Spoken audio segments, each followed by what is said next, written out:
Okay sir. Good evening ಮಕ್ಕಳೇ, ಎಲ್ರಿಗೂ ನಮಸ್ಕಾರ. ಇವತ್ತಿನ ಒಂದು ವಿದ್ಯಾಶಕ್ತಿಯ ಗಣಿತದ ಕ್ಲಾಸಿಗೆ ಎಲ್ರಿಗೂ ಸ್ವಾಗತ. ಹೇಗಿದ್ದೀರಾ ಮಕ್ಕಳೇ? ಚೆನ್ನಾಗಿದ್ದೀರಾ? ಹೇಗ್ ಹೋಯ್ತು ನಿಮ್ಮ ಪೂರ್ತಿ ದಿನ? ಚೆನ್ನಾಗ್ ಹೋಯ್ತಾ? ಚೆನ್ನಾಗಿದ್ದೀರಾ ಎಲ್ರು? ಎಸ್. ಸೊ ಇವತ್ತಿನ ಒಂದು ಸೆಷನ್ ಅನ್ನ ನಾವು ಶುರು ಮಾಡೋಣಂತೆ. ಸೊ ಯಾವ ಒಂದು ಪಾಠದ ಮೇಲೆ ಚರ್ಚೆ ಮಾಡ್ತಾ ಇದ್ದೀವಿ ಹೇಳ್ಬೋದಾ ಯಾರಾದ್ರೂ? ಯಾವ ಪಾಠದ ಮೇಲೆ ಚರ್ಚೆ ಮಾಡ್ತಾ ಇದ್ದೀವಿ? ನಮ್ಮ ಒಂದು ಗಣಿತದ ಮೊದಲನೇ ಚಾಪ್ಟರ್, ಹೌದಾ? ಗಣಿತದಲ್ಲಿ ವಿನ್ಯಾಸಗಳು. ಗಣಿತದಲ್ಲಿ ವಿನ್ಯಾಸಗಳು. ಹಿಂದಿನ ಕ್ಲಾಸಲ್ಲಿ ಏನನ್ನ ಓದ್ಕೊಂಡ್ವಿ ಮಕ್ಳೇ? ಏನನ್ನ ನಾವು ತೆಗೆದುಕೊಂಡಿದ್ವಿ ಹಿಂದಿನ ಕ್ಲಾಸಲ್ಲಿ ಮಕ್ಳೇ? ನಾವು ಒಂದು ಆ ಆಕೃತಗಳಲ್ಲಿ, ಹೌದಾ, ಸಂಖ್ಯೆ ಶ್ರೇಣಿಗಳನ್ನ ಆಕೃತ ರೂಪದಲ್ಲಿ ಯಾವ ರೀತಿ ನಾವು ಚಿತ್ರಿಸಬಹುದು, ಹೌದಾ, ಅದನ್ನ ಅರ್ಥ ಮಾಡ್ಲಿಕ್ಕೆ ಪ್ರಯತ್ನ ಮಾಡ್ತಾ ಇದ್ವಿ. ಸಂಖ್ಯೆ ಶ್ರೇಣಿಗಳನ್ನ ಯಾವ ರೀತಿ ದೃಶ್ಯಕರಿಸಬಹುದು ಅಂತ ನೋಡ್ಕೊಂಡ್ವಿ. ಅದರ ಜೊತೆಗೆ ಸಂಖ್ಯೆ ಶ್ರೇಣಿಗಳಲ್ಲಿನ ಒಂದು ಸಂಬಂಧಗಳ ಬಗ್ಗೆ ನಾವು ಹಿಂದಿನ ಕ್ಲಾಸ್ ಅಲ್ಲಿ ಚರ್ಚೆ ಮಾಡಿದ್ವಿ, ಹೌದಾ. ಸಂಖ್ಯೆ ಶ್ರೇಣಿಗಳನ್ನ ಯಾವ ರೀತಿ ನಾವು ದೃಶ್ಯಕರಿಸಬಹುದು, ಅದರ ಜೊತೆಗೆ ಸಂಖ್ಯೆ ಶ್ರೇಣಿಗಳನ್ನ ಯಾವ ರೀತಿ ನಾವು ಏನ್ ಮಾಡಬಹುದು, ಆ ದೃಶ್ಯಕರಿಸೋದರ ಜೊತೆಗೆ ಸಂಖ್ಯೆ ಶ್ರೇಣಿಗಳ ನಡುವೆ ಇರುವಂತಹ ಒಂದು ಸಂಬಂಧಗಳ ಬಗ್ಗೆ ಅರ್ಥ ಮಾಡ್ಕೊಂಡಿದ್ವಿ. ಸೊ ಇವತ್ತಿನ ಕ್ಲಾಸಲ್ಲಿ ಏನು ಓದ್ತಾ ಇದ್ದೀವಿ ನಾವು? ನಾವು ಓದ್ತಾ ಇರೋದು ಆಕೃತಗಳಲ್ಲಿನ ವಿನ್ಯಾಸಗಳು. ಆಕೃತಿಗಳಲ್ಲಿನ ವಿನ್ಯಾಸಗಳು. ಸೊ ಈ ಒಂದು ವಿಷಯವನ್ನ ನಾವು ಇವತ್ತಿನ ಕ್ಲಾಸಲ್ಲಿ ಚರ್ಚೆ ಮಾಡೋಣಂತೆ. ಓಕೆ, ಆಕೃತಗಳಲ್ಲಿನ ವಿನ್ಯಾಸಗಳು. ಓಕೆ, ಗಣಿತದಲ್ಲಿ ಕಂಡುಬರುವ ಇತರ ಮುಖ್ಯ ಮೂಲಭೂತ ವಿನ್ಯಾಸಗಳೇ ಮಕ್ಕಳೇ ಆಕೃತಿ ವಿನ್ಯಾಸಗಳು ಅಂತ ಹೇಳ್ತೀವಿ ನಾವು. ಒಂದು ಮೂಲಭೂತ ಮತ್ತು ಅದರ ಜೊತೆಗೆ ಗಣಿತದಲ್ಲಿ ಬರುವಂತಹ ಒಂದು ಮುಖ್ಯವಾದ ವಿನ್ಯಾಸ ಯಾವುದು? ಆಕೃತಗಳ ವಿನ್ಯಾಸಗಳು. ಈ ಆಕೃತಗಳಲ್ಲಿ ಇವೇನ್ ಆಕಾರಗಳನ್ನ ಅಥವಾ ಆಕೃತಗಳನ್ನ ನಾವು ಏನ್ ನೋಡ್ತೀವಲ್ಲ, ಇದರಲ್ಲಿ 1D 2D ಮತ್ತು 3D ಆಕಾರಗಳನ್ನ ಅಥವಾ 3D ಆಯಾಮಗಳನ್ನ ಹೊಂದಿರುವಂತಹ ಒಂದು ಆಕಾರಗಳನ್ನ ನಾವಿಲ್ಲಿ ನೋಡಬಹುದು. ಅರ್ಥ ಆಗ್ಲಿದ್ದ? ಈ ಆಕೃತಗಳನ್ನ ನಾವ್ ಏನ್ ಮಾಡಿದೀವಿ, ಅವರ ಒಂದು ಡೈಮೆನ್ಷನ್ಸ್ ಅಥವಾ ಅವರ ಒಂದು ಆಯಾಮಗಳ ಮೇಲೆ ನಾವು ಏನ್ ಮಾಡ್ತೀವಿ, ವಿಂಗಡಣೆ ಮಾಡಿದ್ದೇವೆ. ಅದರಲ್ಲಿ ಬರುವಂತಹ ಆಯಾಮಗಳು ಯಾವ್ಯಾವು? ಆಕಾರಗಳು 1D 2D ಮತ್ತು 3D ಆಕಾರಗಳು. 3D 1D 2D ಮತ್ತು 3D ಆಯಾಮಗಳನ್ನ ಹೊಂದಿರುವಂತಹ ಒಂದು ಆಕಾರಗಳನ್ನ ಅಂತ ನಾವು ಕರಿತೀವಿ ಮಕ್ಳೇ. 1 ಆಯಾಮ, 2 ಆಯಾಮ ಮತ್ತು 3 ಆಯಾಮ. ಇಂಗ್ಲಿಷ್ ನಲ್ಲಿ 1 ಡೈಮೆನ್ಷನ್, 2 ಡೈಮೆನ್ಷನ್ ಮತ್ತು 3 ಡೈಮೆನ್ಷನಲ್ ಶೇಪ್ಸ್ ಅಂತ ಕರಿತೀವಿ ನಾವು. ಓಕೆ, ಸೊ 1 ಆಯಾಮ, 2 ಆಯಾಮ ಮತ್ತು 3 ಆಯಾಮದ ರೂಪದಲ್ಲಿ ಈ ಒಂದು ವಿಷಯಗಳ ಮೇಲೆ ನಾವು ಆಕೃತಗಳನ್ನ ಏನ್ ಮಾಡ್ತೀವಿ, ವಿಂಗಡಣೆ ಮಾಡ್ತೀವಿ. ಓಕೆ, ಸೊ ಈ ಆಕೃತಗಳ ವಿನ್ಯಾಸಗಳು ಏನಿದಾವಲ್ಲ, ನಮ್ಮ ಒಂದು ಗಣಿತದಲ್ಲಿ ಬರುವಂತಹ ಮುಖ್ಯ ಮತ್ತು ಮೂಲಭೂತ ವಿನ್ಯಾಸಗಳಾಗಿದೆ. ಓಕೆ, ಸೊ ಇದ್ರ ಬಗ್ಗೆ ಇನ್ನೂ ಹೆಚ್ಚಿಗೆ ಮಾಹಿತಿ ಪಡ್ಕೊಳ್ಳೋಣ. ಈಗ ನಿಮ್ಮೊಟ್ಟಿಗೆ ನನ್ನ ಸ್ಕ್ರೀನ್ ಅನ್ನ ಶೇರ್ ಮಾಡ್ತಾ ಇದ್ದೀನಿ. ಎಸ್, ಎಲ್ರಿಗೂ ನನ್ನ ಸ್ಕ್ರೀನ್ ಕಾಣಿಸ್ತಾ ಇದೆಯಾ? ಓಕೆ, ಸೊ ಯಾವೊಂದು ವಿಷಯ ಬಗ್ಗೆ ನಾವಿಲ್ಲಿ ಓದ್ತಾ ಇದ್ದೀವಿ? ಜಾಮಿತಿ ಎಂದರೇನು? ಮೀನಿಂಗ್ ಆಫ್ ಜಿಯೋಮೆಟ್ರಿ, ಹೌದಾ? Meaning of geometry. ಜಾಮೆಟ್ರಿ ಅಥವಾ ಜ್ಯಾಮಿತಿನ ನಾವು ರೇಖಾಗಣಿತ ಅಂತಾನೂ ಹೇಳ್ತೀವಿ. ನಿಮ್ಮ ಟೆಕ್ಸ್ಟ್ ಬುಕ್ ನಲ್ಲಿ ರೇಖಾಗಣಿತ ಅಂತ ಕೊಟ್ಟಿದ್ದಾರೆ. ಓಕೆ, ಸೊ ರೇಖಾಗಣಿತ ಅಂದ್ರೆ ಏನು, ಜಾಮೆಟ್ರಿ ಅಂದ್ರೆ ಏನು? ವಿವಿಧ ಆಕಾರಗಳು, ಬಿಂದುಗಳು, ರೇಖೆಗಳು, ಕೋನಗಳು ಹಾಗೂ ಅವುಗಳ ಗುಣಲಕ್ಷಣಗಳು ಮತ್ತು ಅಳತೆಗಳನ್ನು ಕುರಿತು ಅಧ್ಯಯನ ಮಾಡುವ ಗಣಿತದ ಪ್ರಮುಖ ಶಾಖೆಗೆ ಜಾಮಿತಿ ಅಥವಾ ರೇಖಾಗಣಿತ ಎನ್ನಲಾಗುತ್ತದೆ. ಅದರ ಅರ್ಥ ಜಾಮೆಟ್ರಿ ಅಂತ ಹೇಳ್ತೀವಿ ನಾವು, ಹೌದಾ? ಇದು ರೇಖಾಗಣಿತ ನಮ್ಮ ಗಣಿತದಲ್ಲಿ ಒಂದು ಮುಖ್ಯವಾದ ವಿಭಾಗವಾಗಿದೆ, ಶಾಖೆಯಾಗಿದೆ. ಈ ಶಾಖೆಯಲ್ಲಿ ನಾವ್ ಏನನ್ನ ಓದ್ತೀವಿ ಮಕ್ಳೇ? ಆಕೃತಿಗಳಲ್ಲಿನ ವಿನ್ಯಾಸಗಳನ್ನ ನಾವಿಲ್ಲಿ ಅಧ್ಯಯನ ಮಾಡ್ತೀವಿ. ಈ ಒಂದು ಶಾಖೆಯಲ್ಲಿ ಆಕೃತಿಗಳಲ್ಲಿ ಬರುವಂತಹ ಬಿಂದುಗಳು, ರೇಖೆಗಳು, ಕೋನಗಳು, ಆಕಾರಗಳು, ಇವೆಲ್ಲ ಅದರ ಗುಣಲಕ್ಷಣಗಳು, ಅಳತೆಗಳನ್ನ ಕುರಿತು ನಾವ್ ಏನ್ ಮಾಡ್ತೀವಿ? ಅಧ್ಯಯನ ಮಾಡ್ತೀವಿ. ಆ ಅಧ್ಯಯನ ಮಾಡುವ ಒಂದು ಶಾಖೆಗೆ ಗಣಿತದಲ್ಲಿ ನಾವು ಜ್ಯಾಮಿತಿ ಅಥವಾ ರೇಖಾಗಣಿತ ಅಂತ ಕರಿತೀವಿ. ಓಕೆ.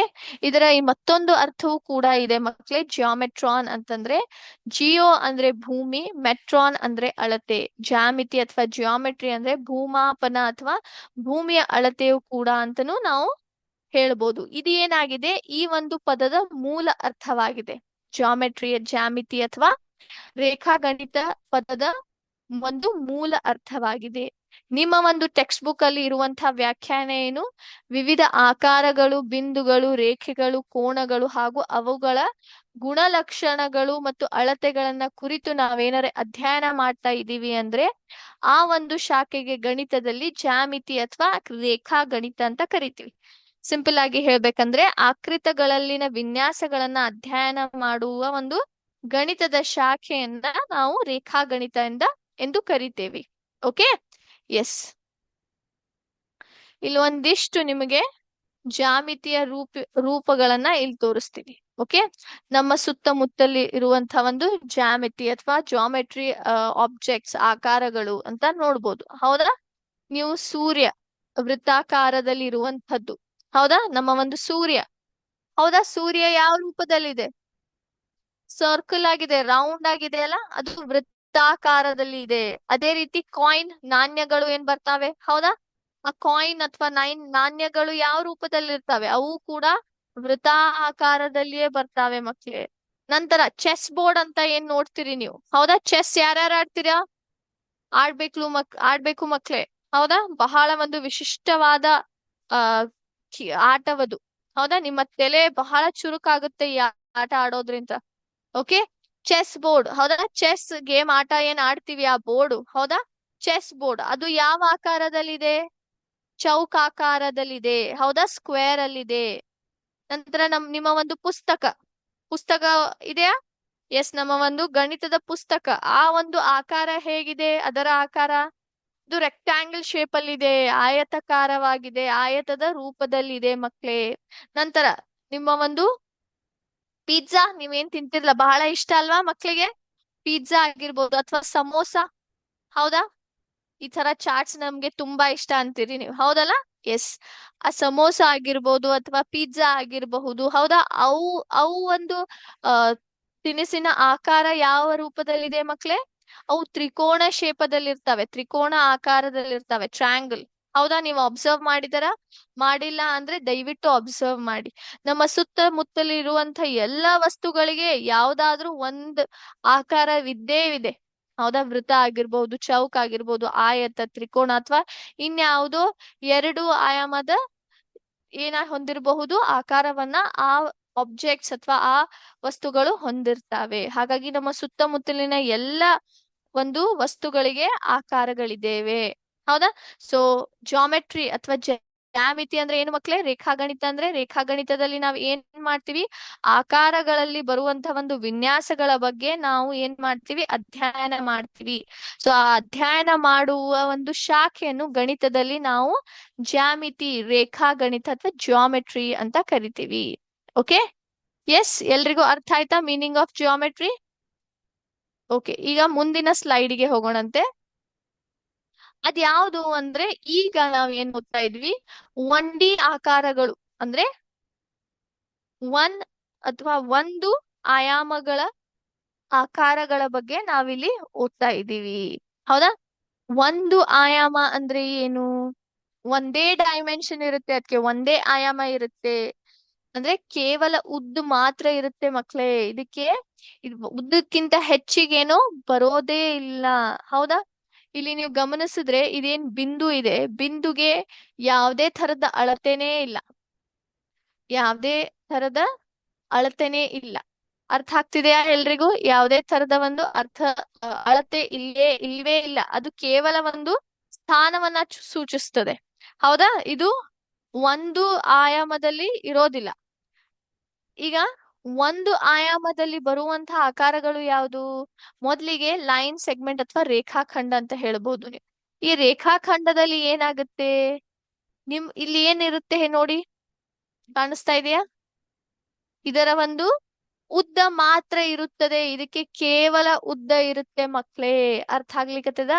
ಒಂದು ಆಯಾಮ ಅಂದ್ರೆ ಕೇವಲ ಒಂದೇ ಒಂದು ಅಳತೆಯನ್ನ ಹೊಂದಿರುತ್ತದೆ. ಅದು ಯಾವ ಅಳತೆ? ಉದ್ದ ಅಳತೆಯನ್ನ ಮಾತ್ರ ಹೊಂದಿದೆ ಮಕ್ಳೇ. ಹಾಗಾಗಿ ಅದಕ್ಕೆ ಒಂದೇ ಆಯಾಮ ಅಂತ ಕರಿತೀವಿ ನಾವು. ಅದೇ ರೀತಿ ರೇಖೆ. ಹೌದಾ? ಅರ್ಥ ಆಗ್ಲಿಕ್ಕತ್ತದ? ರೇಖೆ. ನಂತರ ಕಿರಣ. ಹೌದಾ? ಎಸ್. ಸೊ ಈ ಒಂದು ರೇಖಾಖಂಡ ಏನಿದೆ ಕೇವಲ ಒಂದೇ ಒಂದು ಅಳತೆಯನ್ನ, ಅದು ಉದ್ದ ಅಳತೆಯನ್ನ ಮಾತ್ರ ಹೊಂದಿರುತ್ತದೆ. ಅದನ್ನ ಮಾತ್ರ ನಾವು ಏನ್ ಮಾಡಬಹುದು? ಮೆಜರ್ ಮಾಡಬಹುದು. ಅದನ್ನ ಮಾತ್ರ ನಾವು ಅಳತೆಯನ್ನ ಕಂಡು ಹಿಡಿಬಹುದು. ಉದ್ದ ಮಾತ್ರ ಅದ್ರದ್ದು ಕಂಡು ಹಿಡಿಬಹುದು. ಹಾಗಾಗಿ ಅದಕ್ಕೆ ಒಂದು ಆಯಾಮ ಅಂತ ಕರಿತೀವಿ ನಾವು. ಹಾಗಾದ್ರೆ ಎರಡು ಆಯಾಮದಲ್ಲಿ ಯಾವ ಆಕಾರಗಳು ಬರ್ತಾವೆ? ಇಲ್ಲಿ ನೋಡ್ತಾ ಇದ್ದೀರಲ್ಲ, ಇವೆಲ್ಲ ಕೂಡ ಎರಡು ಆಯಾಮ ಹೊಂದಿರುವಂತ ಒಂದು ಆಕಾರಗಳು. ಹೌದಾ? ತ್ರಿಕೋಣ, ಚೌಕ, ಆಯತ ಮತ್ತು ವೃತ್ತ ಅಂತ ಹೇಳ್ತೀವಿ ನಾನು. ಹೌದಾ? ತ್ರಿಕೋಣದಲ್ಲಿ ಎಷ್ಟು ಬದಿಗಳು ಬರ್ತಾವೆ? ಮೂರು ಬದಿಗಳು ಬರ್ತಾವೆ. ಹೌದಾ? ಮೂರು ಬದಿಗಳು ಬರ್ತಾವೆ. ಅದೇ ರೀತಿ ಚೌಕದಲ್ಲಿ ಎಷ್ಟು ಬದಿಗಳು? ನಾಲ್ಕು ಬದಿಗಳು ಮಕ್ಕಳೇ. ಆಯತದಲ್ಲಿ ಕೂಡ ನಾಲ್ಕು ಬದಿಗಳು. ವೃತ್ತದಲ್ಲಿ ಕೇಂದ್ರದಿಂದ ಸಮಾನ ದೂರ ಹೊಂದಿರುತ್ತೆ ಇದು. ಹೌದಾ? ಇವೆಲ್ಲವೂ ಕೂಡ ಏನಾಗಿದೆ? ಎರಡು ಎರಡು ಎಸ್, ಎರಡು ಆಯಾಮವನ್ನ ಹೊಂದಿರುವಂತ ಒಂದು ಆಕಾರ ಶ್ರೇಣಿಗಳು. ಎರಡು ಆಯಾಮ ಅಂದ್ರೆ ಏನು? ಇಲ್ಲಿ ನಾವು ಅದರ ಒಂದು ಉದ್ದ ಮತ್ತು ಅಗಲ, ಲೆಂತ್ ಮತ್ತು ವಿಡ್ತ್ ಎರಡೂ ಕೂಡ ನಾವ್ ಏನ್ ಮಾಡಬಹುದು? ಇಲ್ಲಿ ಅಳಿಲಿಕ್ಕೆ ಸಾಧ್ಯವಾಗಿದೆ. ಹಾಗಾಗಿ ಇದನ್ನ ಎರಡು ಆಯಾಮ ಅಂತೇವಿ. ಒಂದು ಆಯಾಮದಲ್ಲಿ ಕೇವಲ ಉದ್ದ ಮಾತ್ರ ಇರುತ್ತೆ ಮಕ್ಳೇ. ಅದು ಕೇವಲ ಉದ್ದ ಮಾತ್ರ ಇರುತ್ತೆ. ಅಲ್ಲಿ ಉದ್ದನ್ನ ಮಾತ್ರ ನಾವು ಅಳಿಬಹುದು. ಹೌದಾ? ಆದ್ರೆ ಎರಡು ಆಯಾಮಗಳಲ್ಲಿ ಏನ್ ಬರುತ್ತೆ? ಎರಡು ಆಯಾಮಗಳಲ್ಲಿ ಉದ್ದ ಮತ್ತು ಅಗಲ ಎರಡೂ ಇರುತ್ತೆ. ಎರಡನ್ನೂ ಕೂಡ ನಾವು ಅಳಿಬಹುದು. ಸೊ ಈ ತ್ರಿಕೋಣ, ಚೌಕ, ಆಯತ, ವೃತ್ತ ಇವನ್ನೆಲ್ಲ ನಾವೇನಂತ ಕರಿತೀವಿ? ಎರಡು ಆಯಾಮ ಹೊಂದಿರುವಂತ ಒಂದು ಆಕಾರ ಶ್ರೇಣಿಗಳು ಅಂತ ಕರಿತೀವಿ ನಾವು. ಓಕೆ, ಈಗ ಮುಂದೆ ನೋಡೋಣ. ಎಸ್, 3D ಅಥವಾ ಇದಕ್ಕೆ ನಾವೇನಂತ ಕರಿತೀವಿ? ಮೂರು ಆಯಾಮ ಹೊಂದಿರುವಂತ ಒಂದು ಆಕಾರಗಳು. ಮೂರು ಆಯಾಮ ಅಂದ್ರೆ ಏನೇನ್ ಬರ್ತಾವೆ ಇಲ್ಲಿ? ಉದ್ದ, ಅಗಲ ಮತ್ತು ಅದರ ಎತ್ತರ, ಲೆಂತ್, ವಿಡ್ತ್ ಮತ್ತು ಅದರ ಒಂದು ಹೈಟ್.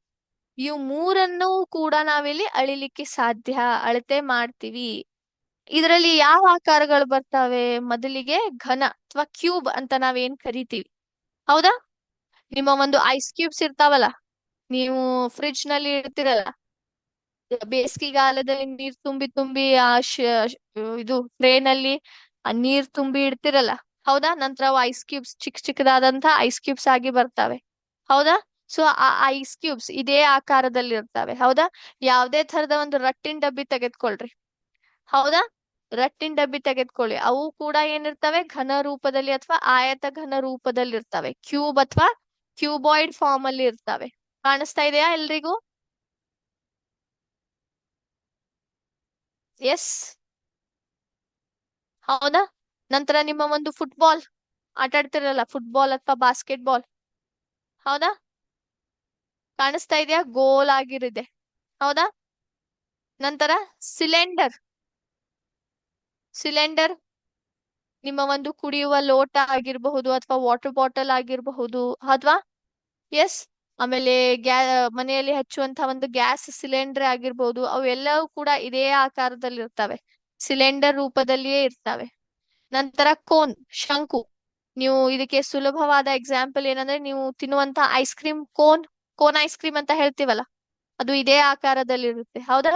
ನಂತರ ಹುಟ್ಟು ಹಬ್ಬಕ್ಕೆ ಟೋಪಿ ಹಾಕ್ತಿರಲ್ಲ, ಬರ್ತ್ಡೇ ಕ್ಯಾಪ್, ಹುಟ್ಟು ಹಬ್ಬದ ಟೋಪಿ. ಹೌದಾ?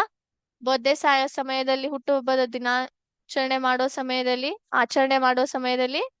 ಹುಟ್ಟು ಹಬ್ಬದ ಆಚರಣೆ ಮಾಡೋ ಸಮಯದಲ್ಲಿ ನೀವು ಟೋಪಿ ಏನ್ ಹಾಕ್ತಿರಿ, ಕ್ಯಾಪ್, ಅದು ಇದೇ ಆಕಾರದಲ್ಲಿ ಇರುತ್ತೆ. ಹೌದಲ್ವಾ?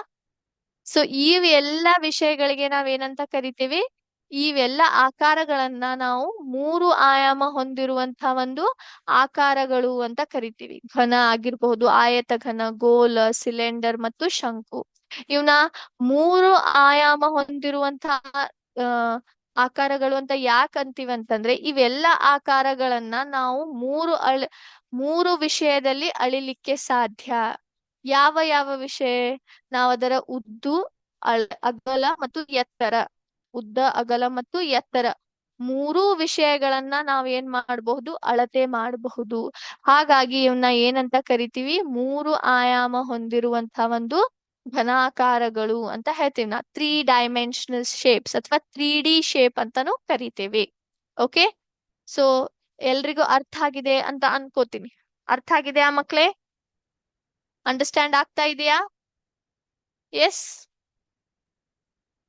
ಓಕೆ, ಸೊ ಕ್ವಿಕ್ ಆಗಿ ಇನ್ನೊಮ್ಮೆ ನೋಡ್ಬಿಡೋಣ ಏನೇನ ಹೇಳಿದ್ವಿ ಅಂತೆ. ಮೊದ್ಲಿಗೆ ಬಂದಿದ್ದು ಜಾಮಿತಿ ಅಥವಾ ನಮ್ಮ ಒಂದು ರೇಖಾಗಣಿತ ಅರ್ಥವೇನು? ಹೌದಾ? ರೇಖಾಗಣಿತ ಅಂದ್ರೆ ಆಕಾರ ವಿನ್ಯಾಸಗಳ ಕುರಿತು ನಾವೇನಾದ್ರೂ ಅಧ್ಯಯನ ಮಾಡ್ತಾ ಇದ್ದೀವಿ, ಆ ವಿನ್ಯಾಸಗಳ ಬಗ್ಗೆ ಅಧ್ಯಯನ ಮಾಡ್ತಾ ಇದ್ದೀವಿ. ಆಕಾರಗಳು, ಬಿಂದುಗಳು, ರೇಖೆಗಳು, ಕೋನಗಳು, ಅವರ ಗುಣಲಕ್ಷಣಗಳು ಅಥವಾ ಅಳತೆಗಳನ್ನ ಕುರಿತು ಏನಾದ್ರೂ ಅಧ್ಯಯನ ಮಾಡುವಾಗ ಅದಕ್ಕೆ ನಾವು ಆ ಒಂದು ಶಾಖೆಗೆ, ಆ ಅಧ್ಯಯನ ಮಾಡುವ ಶಾಖೆಗೆ ಗಣಿತದಲ್ಲಿ ಜ್ಯಾಮಿತಿ ಅಥವಾ ರೇಖಾಗಣಿತ ಅಥವಾ ಇಂಗ್ಲಿಷ್ ನಲ್ಲಿ ಜಿಯೋಮೆಟ್ರಿ ಅಂತ ಕರಿತೇವಿ. ಓಕೆ, ಸೊ ನಮ್ಮ ಸುತ್ತಮುತ್ತಲಿನ ಎಲ್ಲ ಒಂದು ವಸ್ತುಗಳು ಈ ರೇಖಾಗಣಿತವನ್ನ ಹೊಂದಿದೆ. ಹೌದಾ? ಸೂರ್ಯ ಆಗಿರಬಹುದು, ನಾವು ಬಳಸುವಂತಹ ಒಂದು ಕಾಯಿನ್ಸ್, ರೊಕ್ಕ, ಚಿಲ್ಲರೆ, ಅದು ಕೂಡ ವೃತ್ತಾಕಾರದಲ್ಲಿರುತ್ತೆ. ನಂತರ ಚೆಸ್ ಬೋರ್ಡ್ ಆಗಿರಬಹುದು, ನಮ್ಮ ಒಂದು ಪುಸ್ತಕ, ನಂತರ ತಿನ್ನುವ ಒಂದು ವಸ್ತುಗಳು, ಸಮೋಸ ಅಥವಾ ಪಿಜ್ಜಾ, ಇವೆಲ್ಲವುದ್ರಲ್ಲೂ ನಾವು ಏನನ್ನ ಗಮನಿಸಬಹುದು? ನಾವು ಒಂದು ಈ ಆಕಾರಗಳನ್ನ, ಜ್ಯಾಮಿತಿಯಲ್ಲಿ ಬರುವಂತಹ ಆಕಾರಗಳನ್ನ ನಾವು ಗಮನಿಸಬಹುದು. ಈ ಜ್ಯಾಮಿತಿಯಲ್ಲಿ ಅಥವಾ ರೇಖಾಗಣಿತದಲ್ಲಿ ಪ್ರಮುಖವಾಗಿ ನಾವು 3 ಆಯಾಮಗಳಲ್ಲಿ ನಾವು ಆಕಾರಗಳನ್ನು ವಿಂಗಡಣೆ ಮಾಡ್ತೀವಿ. ಮೊದಲಿಗೆ ಬರೋದು 1D, ಅಂದ್ರೆ ಕೇವಲ ಒಂದೇ ಅಳತೆಯನ್ನ ನಾವು ಇಲ್ಲಿ ಅಳಿಲಿಕ್ಕೆ ಸಾಧ್ಯ. ಅದು ಕೇವಲ ಒಂದೇ ಅಳತೆಯನ್ನ ಹೊಂದಿರುತ್ತದೆ. ಉದಾಹರಣೆಗೆ ರೇಖಾಖಂಡ. ಹೌದಾ? ಇದರ ಒಂದು ಉದ್ದ ಮಾತ್ರ ನಾವೇನ್ ಮಾಡಬಹುದು? ಇಲ್ಲಿ ಅಳಿಲಿಕ್ಕೆ ಸಾಧ್ಯ. ಹಾಗಾಗಿ ಇದಕ್ಕೆ ಒಂದೇ ಆಯಾಮ ಹೊಂದಿರುವಂತಹ ಒಂದು ಆಕಾರ ಅಂತ ಹೇಳ್ತೀವಿ ನಾವು. ನಂತರ ಬರುತ್ತೆ 2 ಆಯಾಮ ಹೊಂದಿರುವಂತಹ ಒಂದು ಆಕಾರ. ಈ ಆಕಾರಗಳ ಉದ್ದ ಮತ್ತು ಅಗಲ, ಅಂದ್ರೆ 2 ಆಯಾಮ, ಉದ್ದ ಮತ್ತು ಅಗಲ ಎರಡನ್ನೂ ನಾವು ಏನ್ ಮಾಡಬಹುದು? ಅಳಿಲಿಕ್ಕೆ ಸಾಧ್ಯ. ಇದರಲ್ಲಿ ಯಾವ ಆಕಾರಗಳು ಬರ್ತಾವೆ? ತ್ರಿಕೋಣ, ಚೌಕ, ಆಯಾತ, ವೃತ್ತ, ಇವೆಲ್ಲ ಆಕಾರಗಳು ಬರ್ತಾವೆ. ನಂತರ ಕೊನೆಯದಾಗಿ ಬರೋದು 3D ಅಥವಾ 3 ಆಯಾಮ ಹೊಂದಿರುವಂತಹ ಘನಾಕಾರಗಳು. ಈ ಆಕಾರಗಳಲ್ಲಿ ನಾವು ಅದರ ಉದ್ದ, ಅಗಲ ಮತ್ತು ಎತ್ತರ, ಅಂದ್ರೆ 3 ಆಯಾಮವನ್ನ ಇಲ್ಲಿ ನಾವು ಅಳಿತೀವಿ. ಅದಕ್ಕಾಗಿ ಅವನ್ನ 3 ಆಯಾಮ ಹೊಂದಿರುವಂತಹ ಒಂದು ಆಕಾರಗಳು ಅಥವಾ ಘನಾಕಾರಗಳು ಅಂತ ಕರಿತೀವಿ. ಇದರಲ್ಲಿ ಘನ, ಆಯತ ಘನ, ಗೋಳ, ಸಿಲಿಂಡರ್, ಶಂಕು, ಇಂತಹ ಒಂದಿಷ್ಟು ಆಕಾರಗಳು ಬರ್ತಾವೆ. ಎಸ್, ಐ ಹೋಪ್ ಎಲ್ಲ ಮಕ್ಕಳಿಗೆ ಇದು ಅರ್ಥ ಆಗಿದೆ ಅಂತ ಅನ್ಕೋತೀನಿ ಮಕ್ಕಳೇ. ಓಕೆ, ಸೊ ಇವತ್ತು ನಾವೇನ್ ನೋಡಿದ್ವಿ? ಆಕೃತಿಗಳಲ್ಲಿನ ಒಂದು ವಿನ್ಯಾಸಗಳು. ಈ ಒಂದು ಟಾಪಿಕ್ ನಲ್ಲಿ ಮೊದ್ಲಿಗೆ ಜಾಮೆಟ್ರಿ ಅಂದ್ರೆ ಏನು ಅಂತ ತಿಳ್ಕೊಂಡ್ವಿ. ನಂತರ 1D, 2D ಮತ್ತು 3D ಆಕಾರಗಳ ಅರ್ಥವನ್ನ ನಾವಿಲ್ಲಿ ಮುಗಿಸಿದ್ವಿ. Okay, S. ಸೊ ಈಗ ನಮ್ಮ ಇವತ್ತಿನ ಒಂದು MCQ ಸೆಷನ್ಗೆ ಹೋಗೋಣ ಮಕ್ಕಳೇ. ನಿಮ್ಮೊಂದಿಗೆ ನನ್ನ ಸ್ಕ್ರೀನ್ ಶೇರ್ ಮಾಡ್ತಾ ಇದ್ದೀನಿ, 1 ನಿಮಿಷ. ಸೊ ಎಲ್ರೂ ಕೂಡ ನಿಮ್ಮ ಪುಸ್ತಕವನ್ನ ತೆಗೆದುಕೊಳ್ಬೇಕು. ನಾ ಕೇಳುವಂತಹ ಪ್ರಶ್ನೆಗೆ ಎಲ್ರೂ ನಿಮ್ಮ ಪುಸ್ತಕಗಳಲ್ಲಿ ಉತ್ತರ ಬರಿಬೇಕು. ಓಕೆ, ಉತ್ತರ ಬರೀರಿ. ತದನಂತರ ನಿಮ್ಗೆ ನಾನು ಉತ್ತರವನ್ನ ತೋರಿಸ್ತೀನಿ, ನಂತರ ಡಿಸ್ಕಷನ್ ಮಾಡೋಣಂತೆ. ಓಕೆ, ಮೊದಲನೇ ಪ್ರಶ್ನೆ: ಮನೆಯ ನೆಲದ ಮೇಲೆ ಕೆಳಗಿನಂತೆ ಅಲಂಕಾರ ಮಾಡಲಾಗಿದೆ. ಈ ರೀತಿ ಅಲಂಕಾರ ಮಾಡಿದ್ದಾರೆ. ಕಾಣಿಸ್ತಾ ಇದೆಯಾ? ಈ ರೀತಿ ಅಲಂಕಾರ ಮಾಡಿದ್ದಾರೆ. ಈ ವಿನ್ಯಾಸದಲ್ಲಿ ಯಾವ ನಿಯಮವನ್ನು ಬಳಸಲಾಗಿದೆ? ಮನೆಯ ನೆಲದ ಮೇಲೆ ಕೆಳಗಿನಂತೆ ಅಂದ್ರೆ ಈ ರೀತಿ ಈ ರೀತಿ ಅಲಂಕಾರ ಮಾಡಲಾಗಿದೆ. ಈ ವಿನ್ಯಾಸದಲ್ಲಿ ಯಾವ ನಿಯಮವನ್ನು ಬಳಸಲಾಗಿದೆ? ಆಪ್ಷನ್ ಎ, ಒಂದು ವೃತ್ತ ನಂತರ ಒಂದು ಚೌಕು. ಆಪ್ಷನ್ ಬಿ, ಮೂರು ವೃತ್ತಗಳ ನಂತರ ಒಂದು ಚೌಕು. ಆಪ್ಷನ್ ಸಿ, ಎರಡು ಚೌಕಗಳ ನಂತರ ಒಂದು ವೃತ್ತ. ಆಪ್ಷನ್ ಡಿ, ಕೇವಲ ವೃತ್ತಗಳನ್ನು ಪುನರಾವರ್ತಿಸಲಾಗಿದೆ. ಸೊ ಈ ವಿನ್ಯಾಸದಲ್ಲಿ ಯಾವ ನಿಯಮವನ್ನ ಬಳಸಿದ್ದೇವೆ? ವೃತ್ತ ಚೌಕ ವೃತ್ತ ಚೌಕ ವೃತ್ತ ಚೌಕ ಇದೆ ಅಂದ್ರೆ ಆಪ್ಷನ್ ಏನಾ? ಒಂದು ವೃತ್ತದ ನಂತರ ಒಂದು ಚೌಕು. ಓಕೆ. Question number 2. ಗಣಿತದಲ್ಲಿ ವಿವಿಧ ಮಾದರಿಗಳನ್ನು ಗಮನಿಸುವುದರಿಂದ ವಿದ್ಯಾರ್ಥಿಗಳಿಗೆ ಯಾವ ಸಾಮರ್ಥ್ಯ ಬೆಳೆಯುತ್ತದೆ? ಗಣಿತದಲ್ಲಿ ನಾವೇನ್ ಮಾಡ್ತೀವಿ, ಬೇರೆ ಬೇರೆ ತರಹದಂತಹ ಮಾದರಿಗಳನ್ನ ವಿನ್ಯಾಸಗಳನ್ನ ಗಮನಿಸ್ತಾ ಹೋಗ್ತೀವಿ, ಅದ್ರ ಬಗ್ಗೆ ಚರ್ಚೆ ಮಾಡ್ತೀವಿ. ಇದರಿಂದ ವಿದ್ಯಾರ್ಥಿಗಳಿಗೆ ಯಾವ ತರ ಸಾಮರ್ಥ್ಯ ಬೆಳೆಯುತ್ತೆ, ನಿಮಗೆ ಯಾವ ರೀತಿಯಾದಂತ ಹೆಲ್ಪ್ ಆಗುತ್ತೆ? ಆಪ್ಷನ್ ಎ, ಕೇವಲ ಬರೆಯುವ ಸಾಮರ್ಥ್ಯ ಬೆಳೆಯುತ್ತೆ. ಆಪ್ಷನ್ ಬಿ, ಕೇವಲ ಕಂಠಪಾಠ ಮಾಡುವ ಸಾಮರ್ಥ್ಯ. ಆಪ್ಷನ್ ಸಿ, ಗಮನಿಸುವುದು, ಸಂಬಂಧಗಳನ್ನು ಕಂಡುಹಿಡಿಯುವುದು ಮತ್ತು ತಾರ್ಕಿಕವಾಗಿ ಯೋಚಿಸುವ ಸಾಮರ್ಥ್ಯ ಬೆಳೆಯುತ್ತೆ. ಆಪ್ಷನ್ ಡಿ, ಕೇವಲ ಚಿತ್ರ ಬಿಡಿಸುವ ಸಾಮರ್ಥ್ಯ. ನೀವು ವಿನ್ಯಾಸಗಳನ್ನ ಗಮನಿಸುವುದರಿಂದ ಏನಾಗಬಹುದು? ನಿಮಗೆ ಯಾವ ರೀತಿಯ ಹೆಲ್ಪ್ ಆಗುತ್ತೆ ನಿಮಗೆ? ಆಪ್ಷನ್ ಸಿ ನಾ? ಓಕೆ. Question number 3. ಕೆಳಗಿನವುಗಳಲ್ಲಿ ಯಾವುದು ಆಕಾರಗಳ ಮಾದರಿಯಾಗಿ ಉದಾಹರಣೆಯಾಗಿದೆ? 2, 4, 6, 8, 10, 20, 30, 40. ನಂತರ ಚೌಕ ತ್ರಿಕೋಣ ಚೌಕ ತ್ರಿಕೋಣ ಚೌಕ ತ್ರಿಕೋಣ. ಆಪ್ಷನ್ ಡಿ, 5, 10, 15, 20 ಆಕಾರಗಳ ಮಾದರಿಯಾಗಿ ಉದಾಹರಣೆಯಾಗಿದೆ. ಇದರಲ್ಲಿ ಯಾವುದು ಆಕಾರಗಳ ಮಾದರಿಯಾಗಿದೆ? Option C. Okay. Question number 4. ಈ ಮಾದರಿಯಲ್ಲಿ ಮುಂದಿನ ಆಕಾರ ಯಾವುದು? ಇಲ್ಲೇನ್ ಡ್ಯಾಶ್ ಹಾಕಿದಾರಲ್ಲ, ಇಲ್ಲಿ ಯಾವ ಆಕಾರ ಬರುತ್ತೆ ಗಮನಿಸಿ. ತ್ರಿಕೋಣ ನಂತರ ವೃತ್ತ, ತ್ರಿಕೋಣ ವೃತ್ತ ತ್ರಿಕೋಣ ವೃತ್ತ. ಹಾಗಾದ್ರೆ ಇಲ್ಲಿ ಏನ್ ಬರುತ್ತೆ? ತ್ರಿಕೋಣ. Option C. ಓಕೆ. 5ನೇ ಪ್ರಶ್ನೆ. ಈ ಮಾದರಿಯಲ್ಲಿ ಯಾವ ಆಕಾರವು ಪುನರಾವರ್ತನೆಯಾಗುತ್ತಿದೆ? ಈ ಕೊಟ್ಟಿರುವಂತಹ ಮಾದರಿಯಲ್ಲಿ ಯಾವ ಆಕಾರ ಪುನರಾವರ್ತನೆ ಆಗುತ್ತಿದೆ? ಆಪ್ಷನ್ ಎ, ಸ್ಟಾರ್ ಮಾತ್ರ. ಆಪ್ಷನ್ ಬಿ, ವೃತ್ತ ಮಾತ್ರ. ಆಪ್ಷನ್ ಸಿ, ಸ್ಟಾರ್ ಮತ್ತು ವೃತ್ತ ಎಂಬ ಗುಂಪು. ಆಪ್ಷನ್ ಡಿ, ಎರಡು ಸ್ಟಾರ್ ಒಂದು ವೃತ್ತ ಎಂಬ ಗುಂಪು.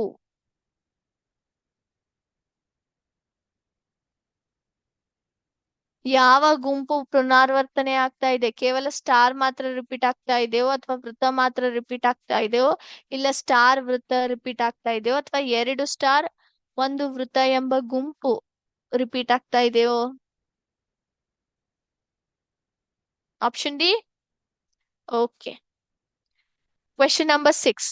ಕೆಳಗಿನವುಗಳಲ್ಲಿ ಯಾವುದು ನಮ್ಮ ಸುತ್ತಮುತ್ತಲಿನ ಮಾದರಿಯಾಗಿ ಉದಾಹರಣೆಯಾಗಿದೆ? ಆಪ್ಷನ್ ಎ, ಮೇಜಿನ ಮೇಲೆ ಇಟ್ಟಿರುವ ಒಂದು ಪುಸ್ತಕ. ಆಪ್ಷನ್ ಬಿ, ನೆಲದ ಮೇಲಿನ ಅಲಂಕಾರಿಕ ವಿನ್ಯಾಸ. ಆಪ್ಷನ್ ಸಿ, ಒಂದು ನೀರಿನ ಬಾಟಲಿ. ಆಪ್ಷನ್ ಡಿ, ಒಂದು ಪೆನ್.